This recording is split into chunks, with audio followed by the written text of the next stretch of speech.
हरे कृष्णा। नमस्कार दोस्तों। इनोवेटिव ज्योतिष में आप सभी का फिर से एक बार स्वागत है। प्रीवियसली मैंने एक ज्योतिष सूत्रों से रिलेटेड वीडियो अपलोड किया था। आप सभी लोगों ने देखा, सराहा। आप सभी का बहुत बहुत धन्यवाद। उसके अंदर मुझसे एक मिस्टेक हो गई थी।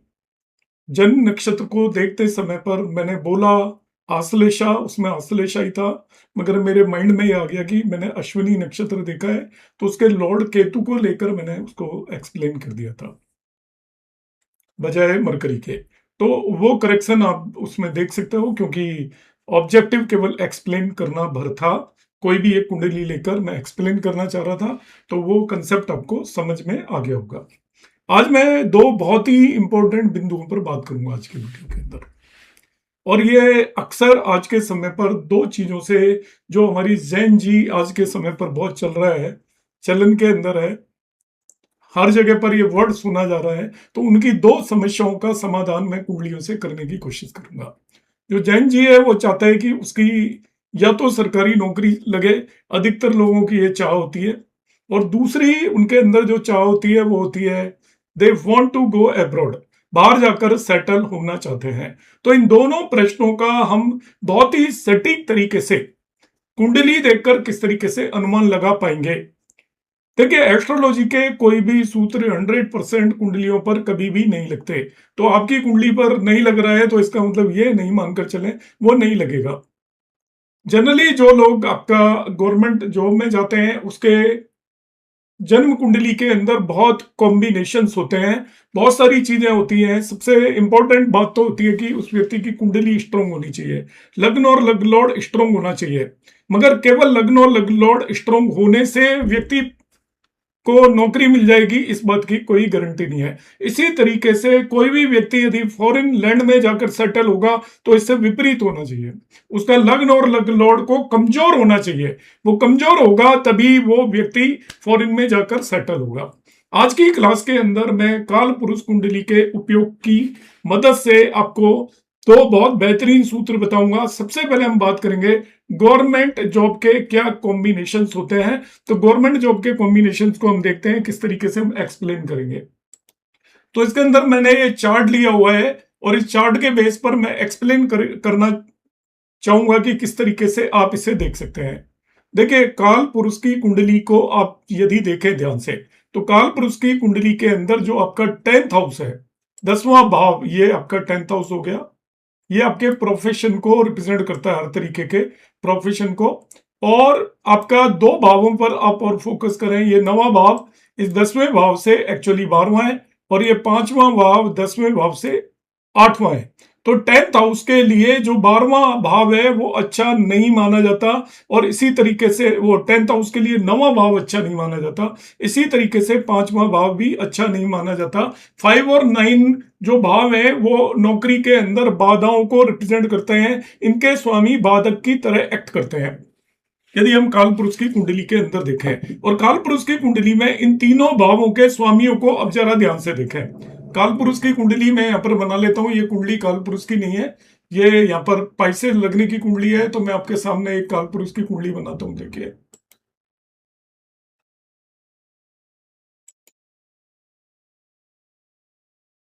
इसी को मैं टाइमिंग रोटेट कर देता हूं, देखिए।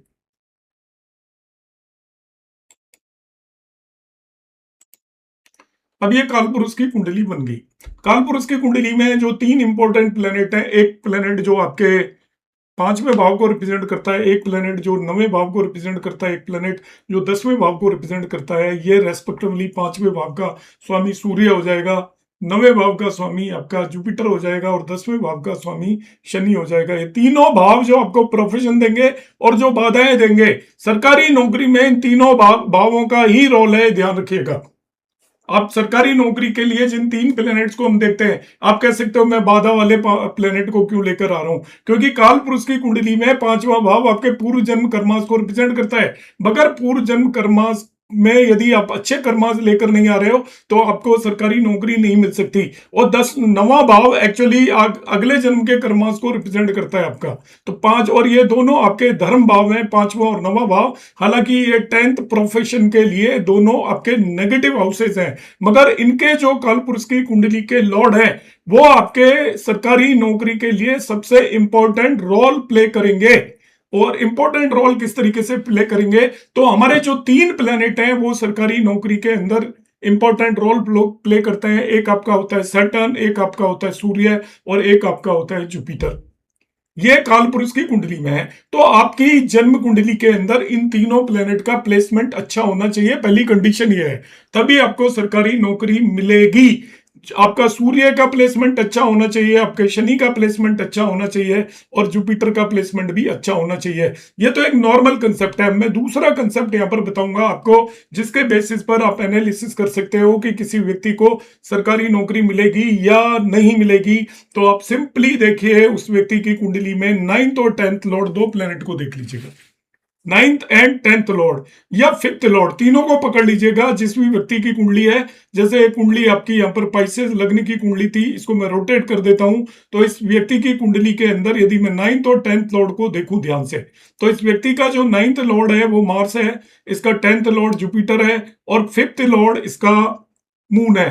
पहली कंडीशन ये है गवर्नमेंट जॉब के लिए, आपका 9th Lord, 10th Lord, 5th Lord, इनमें से कम 2 लॉर्ड षडाष्टक या 212 होने चाहिए।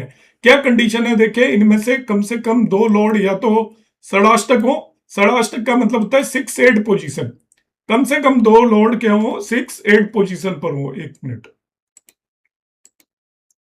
6-8 पोजीशन पर हो, पहली कंडीशन ये है आपका।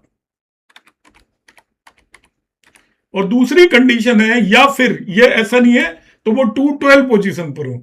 सेकंड कंडीशन है इफ दे आर नॉट षडाष्टक then they should be in 212 position.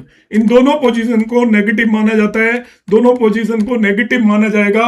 ये कालपुरुष की कुंडली का कंसेप्ट है। इन दोनों का प्लेसमेंट यदि प्रॉपर होगा, दोनों का प्लेसमेंट यदि ठीक से होगा, तो उस व्यक्ति की सरकारी नौकरी लगने में दिक्कत आएगी।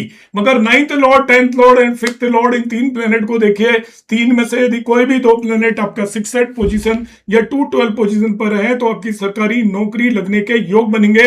और वो नौकरी आपकी क्लर्क से लेकर एक मिडिल आपके ग्रुप बी ऑफिसर से लेकर ग्रुप ए ऑफिसर तक कुछ भी हो सकती है, आईएएस ऑफिसर तक कुछ भी हो सकती है।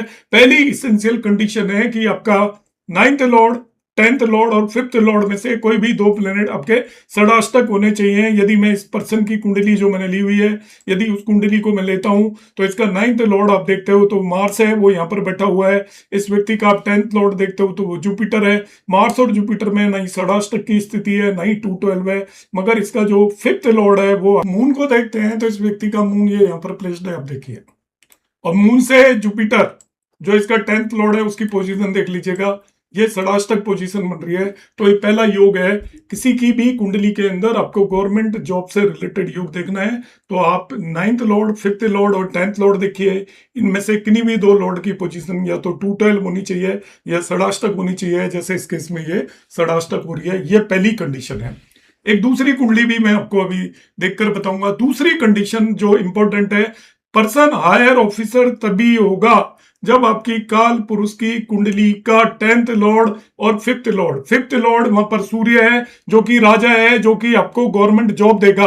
और जो काल पुरुष की कुंडली का 10th लॉर्ड है वो आपका सैटर्न है, जो कि सेवक को रिप्रेजेंट करता है। आप किसी भी लेवल की नौकरी कर रहे हो मगर आपको सेवक या नौकर ही माना जाता है। आपका सैटर्न स्ट्रांग होना चाहिए और सैटर्न का सूर्य के साथ दृष्टि संबंध होगा, तभी वो पर्सन हायर पोजीशन पर जाएगा। देखिए यहाँ पर 2 कंडीशन है आपका, एक सैटर्न स्ट्रांग होना चाहिए आपका, और सूर्य से उसका दृष्टि संबंध होना चाहिए, और सूर्य भी बहुत बली नहीं होना चाहिए, तभी आपको हायर पोजीशन मिलेगी। जैसे इस कुंडली के अंदर यदि मैं देखता हूं तो ये सैटर्न यहाँ पर बैठा हुआ है और इसका सूर्य यहाँ पर बैठा हुआ है। सैटर्न सूर्य को एस्पेक्ट कर रहा है तो हायर पोजीशन के चांसेस बन जाएंगे। इस पर्टिकुलर केस में आपका सैटर्न स्ट्रांग होना चाहिए और सूर्य के कंपैरिजन में बली होना चाहिए। यदि मैं इस व्यक्ति की कुंडली यहां पर देखता हूं तो सैटर्न का षडबल कोई बहुत ज्यादा तो नहीं है, 1.07 है, मगर सूर्य का केवल 1 है। तो सूर्य के कंपैरिजन में सैटर्न बली होना चाहिए और सूर्य पर उसका दृष्टि संबंध होना चाहिए, तभी हायर पोजीशन मिलेगी, अदरवाइज हायर पोजीशन नहीं मिलेगी। एक और केस देखते हैं, देखिए मैं इसी को समझाने के लिए यहां पर एक दूसरी कुंडली ले लेते हैं हम। ये दूसरी कुंडली आपके, ये यहाँ पर 3 साइन की कुंडली है, जेमिनी लग्न की कुंडली है। इसके अंदर हम गवर्नमेंट जॉब से रिलेटेड इसका प्रॉमिस देखते हैं नेटिव का। तो इस कुंडली के अंदर यदि आप ध्यान से देखोगे, गवर्नमेंट जॉब से रिलेटेड यदि मैं यहाँ पर प्रॉमिस देखता हूं, एक मिनट,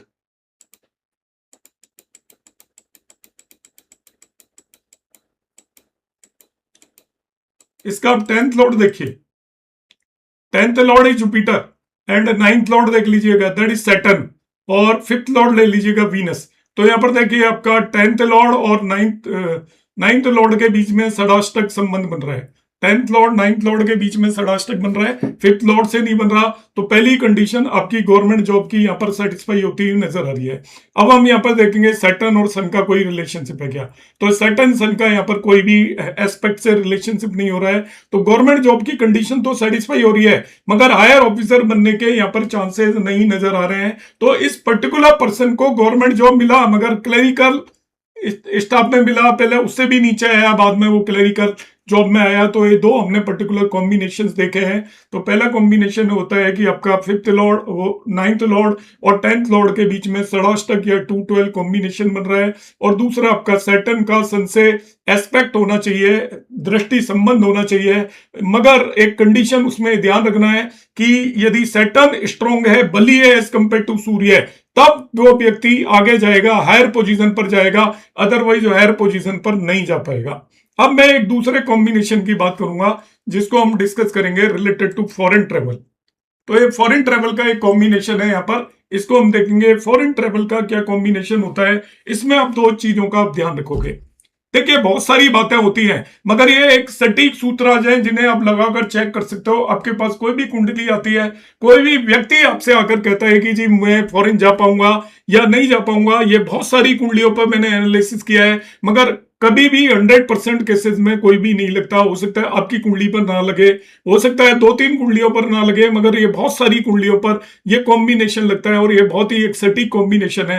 एक्चुअली देखिए फॉरेन के केस में जो सबसे इंपॉर्टेंट रोल प्ले करता है, वो रोल प्ले करता है आपका 9th लॉर्ड। 9th लॉर्ड आपका जब तक नहीं, आपका 9th लॉर्ड बताता है आपका long travel and higher education को, long travel and higher education.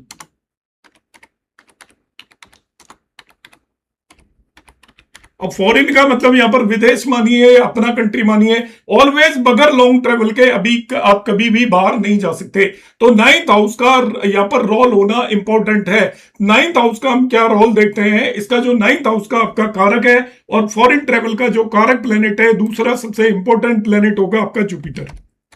यदि हम 9वें भाव का कारक मानकर चले, फॉरेन ट्रेवल का कारक मानकर चले, वो आपका जुपिटर होता है। यहां पर हम दो कॉम्बिनेशंस की बात करेंगे कि पर्सन कब फॉरेन ट्रेवल करेगा। तो फर्स्ट वन कॉम्बिनेशन है कि उसका जो 9th लॉर्ड है, 9th लॉर्ड वो त्रिक या त्रिसाड हाउसेज में प्लेस होना चाहिए, तभी आपको बाहर लेकर जाएगा और सेटल भी करा देगा। त्रिक या त्रिसाड हाउसेज में, त्रिक हाउसेज में आपका हो या त्रिसाड, 3, 6, 11वें भाव के अंदर बैठा हो, या आप उसके अंदर 8 और 12 भी ऐड कर सकते हो, 12वां भाव भी इन्वॉल्व हो गया। 9th लॉर्ड 12th हाउस से में जाकर बैठ जाता है तो बहुत स्ट्रॉन्ग कॉम्बिनेशन बनाता है फॉरेन जाने के। या आपका त्रिसाड हाउसेज में जाकर बैठता है, त्रिसाड हाउसेज में जो आपका 11th हाउस है, इसको आप सबसे ज्यादा इंपॉर्टेंस दोगे। यदि 9th लॉर्ड 11th हाउस में जाकर बैठ जाएगा, वो आपको फॉरेन में लेकर जाएगा। ये सभी आपकी कुंडली के खराब भाव हैं। तो पहली बात, आपका 9th लॉर्ड खराब भाव के अंदर बैठा होना चाहिए, फर्स्ट कंडीशन। सेकंड कंडीशन, इसके अंदर हम क्या देखेंगे कि आपका जो जुपिटर है कारक, वो भी आपका खराब भावों के अंदर बैठे, त्रिसाड हाउसेस के अंदर बैठे, 3, 6, 11वें भाव के अंदर बैठे, 8th और 12th भाव के अंदर बैठे, और साथ ही साथ उसका किसी तरीके का कनेक्शन 9th लॉर्ड से बन जाए, any connection with the 9th Lord, connection with the 9th Lord.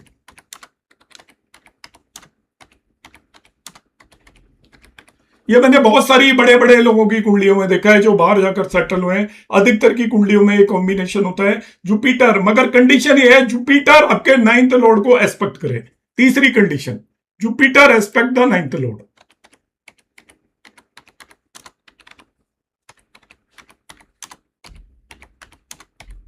ये मैं जो कॉम्बिनेशन बता रहा हूं ये फॉरेन सेटलमेंट का कॉम्बिनेशन है। फॉरेन तो इनमें से इस कंडीशन से भी व्यक्ति चला जाएगा, इससे भी चला जाएगा, और भी कंडीशंस पॉसिबल होती हैं फॉरेन जाने के लिए, मगर फॉरेन सेटलमेंट की ये एक तरीके की गारंटी है कि आप यदि अब आप कहोगे कि हमारी में कॉम्बिनेशन है मगर हम फॉरेन नहीं गए, तो मैं ऐसा बिल्कुल नहीं कर रहा हूं। जिसकी कुंडली में कॉम्बिनेशन है फॉरेन जाएगा ही जाएगा, मगर जिस व्यक्ति की कुंडली के अंदर ये कॉम्बिनेशन है उसके फॉरेन जाने के बहुत ज्यादा चांस हो जाते हैं। हमारी कुंडली में कौन सी चीज फलित होगी वो देश काल पात्र पर निर्भर करता है, और फॉरेन का मतलब ऑलवेज अब्रॉड ही नहीं होता। फॉरेन का मतलब अपने देश में भी एक जगह से दूसरी जगह पर हम जाकर बस जाते हैं, वो भी फॉरेन है। तो यहां पर मैंने आपको 3 शर्तें बताई हैं, 3 कंडीशंस बताई हैं कि आपका 9th लॉर्ड जो कि आपकी लॉन्ग ट्रेवल और हायर एजुकेशन को इंडिकेट करता है वो त्रिसाढ़ या त्रिक हाउसेस के अंदर प्लेस्ड होना चाहिए, पीड़ित होना चाहिए। कहने का मतलब यह है तभी आप वहीं जाकर बच जाओगे, अपने घर वापस नहीं आओगे। दूसरी स्थिति है जो 9वें भाव का कारक है जुपिटर, वो भी आपका त्रिसाढ़ हाउसेज में और उसका कनेक्शन बनना चाहिए through aspect with the 9th lord, then only वो नेटिव बाहर जाकर आपका सेटल हो पाएगा। अब एक इस पर्टिकुलर कुंडली को देखते हैं, जिस कुंडली को मैंने यहां पर लगाया था उस कुंडली के अंदर क्या ये कॉम्बिनेशंस आपके नजर आ रहे हैं क्या? हम देखते हैं इस नेटिव का जो 9th लॉर्ड है वो हो गया यहां पर जुपिटर। अब जुपिटर खुद ही देखिए 11वें भाव के अंदर आकर बैठ गया, दोनों अकेला ही दोनों कंडीशंस को फुलफिल कर रहा है। जुपिटर इटसेल्फ, मैंने क्या कंडीशन बताई थी कि 9th लॉर्ड आपका त्रिसाढ़ हाउसेज में चला जाए, जुपिटर भी त्रिसाढ़ हाउसेज में चला जाए और 9th लॉर्ड को जुपिटर एस्पेक्ट कर ले। अब इस नेटिव का 9th लॉर्ड और जुपिटर दोनों सेम ही है, इसलिए दोनों कंडीशन जुपिटर खुद फुलफिल कर रहा है कि त्रिसाढ़ हाउसेज में, और 11th हाउस सबसे इंपॉर्टेंट माना जाएगा। तो ये नेटिव फॉरेन जाएगा भी और ये नेटिव फॉरेन में जाकर सेटल भी होगा। तो इस तरीके से हम कुंडलियों पर ये कॉम्बिनेशंस देख सकते हैं। आपको मेरा वीडियो कैसा लगा? जैसा भी आपको वीडियो लगा, यदि आप इन पर कुछ पॉजिटिव कमेंट कर पाएंगे, कुछ सजेशन दे पाएंगे तो अच्छा रहेगा, बजाय इसके कि आप नेगेटिव कमेंट्स करके अपनी एनर्जी वेस्ट करें। नमस्कार, हरे कृष्णा, धन्यवाद।